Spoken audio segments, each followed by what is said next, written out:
pemirsa, kita akan review ya. Pak, ini kan kalau tidak salah mungkin sekitar ada 5 atau 6 ya batu lumpang yang ditemukan ya, Nje. Nah, ini ada yang menarik nih pemirsa. Di tengah ini, di tengah sini tuh ada yang kecil. Nah, itu mungkin boleh diceritakan, Pak, ini kok berbeda sendiri gitu. Nje. Ini yang kecil batu lumpang ini Nje. dapatnya itu di sebelah barat kuburan Pondok Rejo Karangasem B. Ini yang kecil ini. Pada waktu itu saya didatangi orang, Mbah, saya itu bermimpi. Mimpinya bagaimana, Pak? Mbah, saya itu mimpinya berulang-ulang kali, tidak hanya satu kali, hampir setiap malam kok mimpi terus. Dulu saya menemukan batu, namun ya kelihatannya seperti lumpang itu saya tungkerepkan. Gitu. Kok yang sebelah itu kepanasan, yang sebelah itu bisa di EUP itu Iya, atau teduh ya, Pak. Ya, dikasih ini apa teduh atap ya. itu. Setiap kali saya kok bermimpi, bagaimana Mbah kalau saya jadikan satu di balik padukuan Karangasem? Enggak apa-apa, kalau mau dijadikan satu silahkan, saya hanya bilang gitu aja. Nah, Pak, nah ini kan batunya kan putih ya, Pak, Nje? Putih. Nah, pernah nggak, Pak, ada penelitian dari sebuah lembaga atau badan purbakala itu yang ini tuh kira-kira eranya siapa atau Dari zamannya zaman apa? apa ini?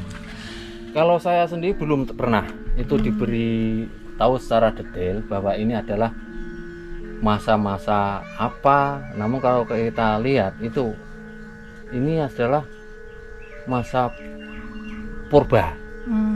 Kalau masa purba masih utuh. Ini kan batunya kan masih utuh. Contohnya ini loh tengah ini. Sebenarnya belum terbentuk, masih batu secara aslinya. Secara aslinya itu masih utuh, itu nggak ada istilahnya itu dibuat bagaimana persegi atau bagaimana, itu kan nggak ada. Masih utuh seperti apa asal mula batu itu, Apa adanya ya, apa Pak? adanya. Kalau ciri-ciri purba kan gitu, masih utuh, hanya dibentuk bagaimana mau dibentuk apa itu kan baru dibentuk masing-masing sesuai dengan kriterianya. Kalau ini kan kalau dilihat dari bentuknya kan yang bulat ada 2 atau 3 Nje, Pak, Nje. Ini ya, ini Nje. Gitu. 3 Nje. Terus kalau yang ini kan lebih kelonjong panjang gitu Nje, Pak. Kayak benar-benar kayak seperti lumpang gitu Nje, Pak, Nje. Nah, pada saat penemuan awal ini ketika di lahan yang pertama itu apakah mungkin Pak Dukuh atau masyarakat yang diimpeni atau itu pernah ada nggak, Pak? Nggak ada. Nggak ada. Hanya yang sulit ini, yang tengah ini. Ini diangkat bigu ini dari lokasi mau dipinggirkan supaya kalau nanti itu mindah itu Gampang ya, Pak. gampang dipindah. Ini sulit. Ditumpahkan bigu itu seperti ini nggak jatuh. Nggak mau. Nggak jatuh. Nggak bisa ya, Pak. Hanya bigu itu setelah ini misalnya tanah gini lalu gini ditungkurkan gini baru bisa tumpah nih. Ini benar-benar yang menyaksikan banyak sekali masyarakat sekali, yang ya. menyaksikan. Padahal pakai bego ya, Pak. Bukan saya membuat cerita yang enggak itu enggak. Padahal itu pakai alat berat ya, Pak. Pakai alat berat. Kan kalau menalarnya atau logikanya kan Nggak mungkin. Nggak mungkin. ya kan? Nah, tapi non saya, Pak, kita mungkin kan ini kan waktu dipindahin sini, apakah terus kemudian ada mungkin yang masyarakat diimpeni atau apa gitu, ada pernah nggak, Pak? Nggak ada, hanya yang biasa aja ya. hanya yang pemuda ini bilang pada saya, kok banyak apinya kok, Pak? Orang yang benine, aku ngomong orang yang apa-apa. Saya bilang gitu. Tidak ada apa-apanya. Sementara ini yang mempunyai rumah sebelah ini. Ini katanya ada apinya gitu. Oh, di sini ya, Pak, ada apinya. Namun sekarang nggak ada apa-apanya.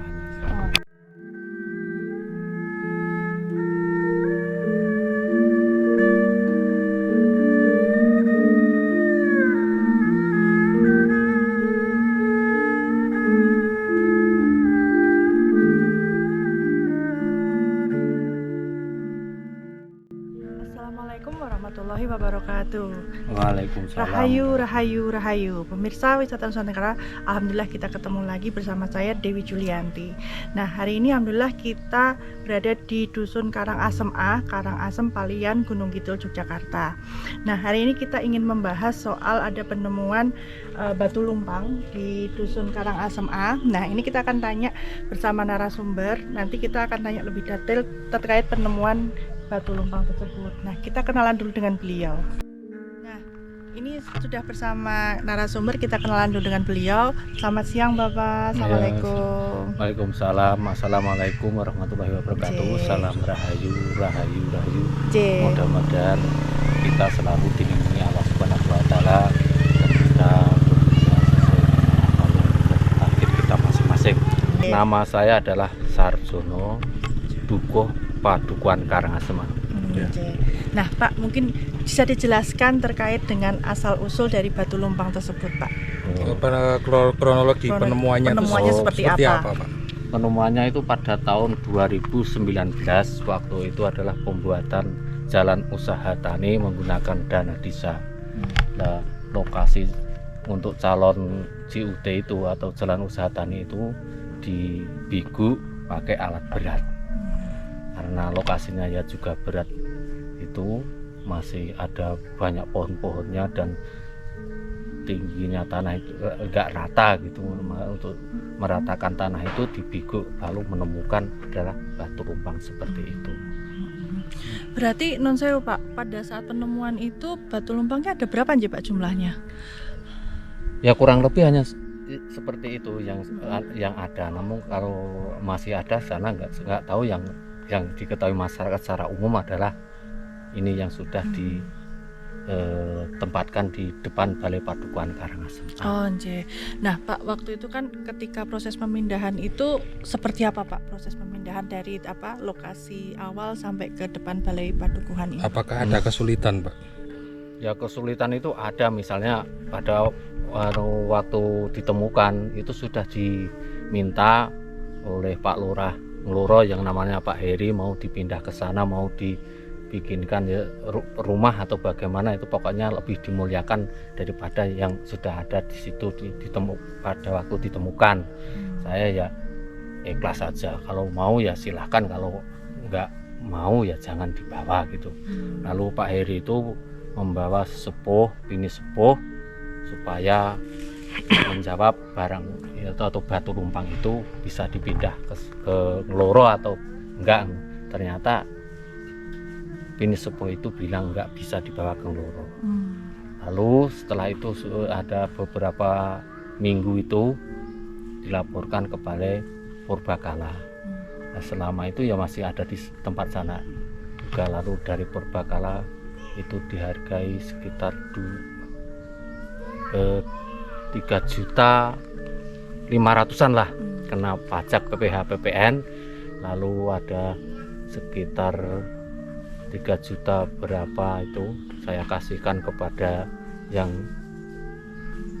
bahan itu atau batu lumpang itu ditemukan, yang mengelola tanahnya itu saya kasihkan itu. Ya, dari waktu itu pihak yang bersangkutan atau yang waktu ditemukan batu lumpang itu kan ada di tanah masyarakat. Itu katanya nggak mau merawat. Ternyata kesepakatan masyarakat maupun Balai Purbakala itu batu bisa dipertahankan untuk Padukuhan Karangasem dan dipindahkan di sini. Nah, pada waktu pemindahan juga ada kesulitannya sampai jam 12 dari pagi itu masih ada di sana. Setelah habis jam 12 itu baru bisa berangkat ke sini. Itu yang tengah itu digotong orang pilihan di Karangasem A itu 6 orang itu setiap langkah itu berhenti. Katanya Mbah Juru kunci kuburan Pondok Rejo itu rasanya itu seperti ditandui sapi. Nah, rasanya seperti itu ya, Pak? Iya, pokoknya kalau melangkah itu rasaannya itu seperti ditanduki sapi terus gitu. Pak, dengar-dengar kesulitan juga kendaraan untuk mengangkut ini juga nggak bisa hidup ya, Pak ya? Nggak bisa hidup waktu itu, sampai ya bagaimana lah, kita sudah berusaha semaksimal mungkin, walaupun apakah menunggu jamnya ataukah menunggu waktunya itu kurang tahu persis. Setelah habis luhur itu baru bisa pindah ke sini. Terus pemindahan itu apakah juga memakai ritual tertentu Pak atau adat sini Pak? Enggak ada. Nah kemarin itu mau ada lomba dari pemerintah daerah atau dari kabupaten, itu masyarakat mengeluarkan uang sekitar 5 juta. Nah, 5 juta untuk membuat pagar ini dan untuk menanggapi tim penilai dari sana. Masyarakatnya banyak juga di sini karena rukun. Di sini tetap bersatu masyarakatnya itu memelihara masalah. Nah, Pak, tadi Bapak sempat waktu di rumah dalamnya Bapak tadi, Bapak sempat cerita ada yang nanam pring atau apa gitu terus nggak jadi, itu gimana Pak ceritanya? Oh, itu bukan nanam. Terus penting, Namun Pak. kalau orang luar, khususnya dari arah timur maupun utara, itu jarang sekali bahwa khususnya itu batu, kayu jati maupun bambu itu nggak kuat kalau bawa dari Karangasem A ini. Nggak kuatnya seperti apa Pak? Contohnya Pak? Ya misalnya setelah membawa kok menjadi keluarganya ada yang sering sakit misalnya, itu lalu dimintakan arahan dari sepuh di situ, lalu bawa barang dari Karangasem yang itu ya kalau bawa barang dari Karangasem silahkan kembalikan. Contoh saja ini Polhut ini KSDA ini, namanya Pak Bintoko, itu beli telur bebek lalu pakai tai grajen dilandes itu supaya telurnya itu nggak pecah. Nah setelah sampai di rumah kok pinggangnya sakit, lalu dimintakan arahan dari orang yang dituakan di sana, kamu bawa barang dari Karangasem ya? Iya, tai gerji, silahkan kembalikan. Dikembalikan ya sudah aman, sembuh. Dan ini keluarga ini asli dari Karangasem A, lalu ke Gerjo bawa gentong. Itu ngomyeng aja. Dikembalikan gentongnya walaupun anaknya sembuh. Anaknya ngomel terus di rumah, ngomel terus ya, Pak? Ngomel. Tapi ngomel gak jelas gitu ya, Pak? Nggak jelas. Oh iya. Entah ada apa ya untuk Karangasem A ini. Di dusun Karangasem ini ya Pak ya? Iya. Padahal gentong itu dikasih atau memang niat bawa? Itu warisan orang tua. Oh, warisan. Asal nggak boleh dibawa keluar dari sini gitu ya Pak ya? Mungkin ya Pak ya? Ya Pak, berarti apapun barang yang ada di dusun Karangasem tidak boleh dibawa keluar ya Pak? Iya. Namun kalau ke arah misalnya ke barat lebih jauh nggak masalah, ke sana ke timur agak jauh nggak masalah, kan dekat-dekat aja seperti itulah keadaan Karangasem. Dan uniknya lagi ini saya boleh tanya kepada masyarakat, ini pembuatan balai ini walaupun mindah itu 28 hari bisa dipotret itu. TK itu 15 juta. Saya kalau suruh mengerjakan sekarang nggak mau tuh.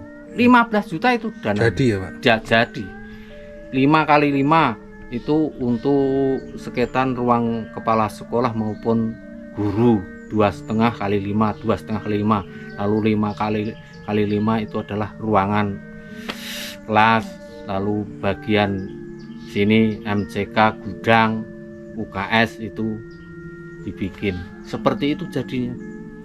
Uniknya di situ, dan itu PAUD 60 juta dulu dari nol, tanggulnya seperti itu tingginya. Itu ya 28 hari. Cepat ya Pak ya? Cepat. Sampai penyerahan diresmikan di Balai Perdukuhan ini. Saking bangganya masyarakat mempunyai PAUD. Itu usaha masyarakat, mau disuguhin apa itu urusan masyarakat.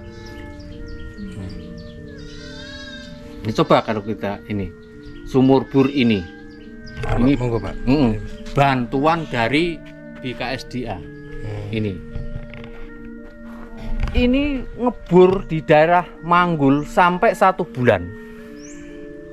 Ini masyarakat saya kasih biaya operasional sekitar 5 juta. Ngopi ya silahkan, mau minum teh ya silahkan, namun hanya itu biayanya. Ini 2,5 hari Pak pengeburan, namun sebelumnya ada ritual. Ada ingkung sekitar 5 usaha masyarakat, dan mulainya ya harus taat kepada apa yang menjadi perintah saya. Saya itu dulu itu bermimpi sebelumnya saya mukulin batu-batu di sini. Jadi taat tukang bur itu. Sebelum mendapat komando saya, jangan dimulai ngeburnya.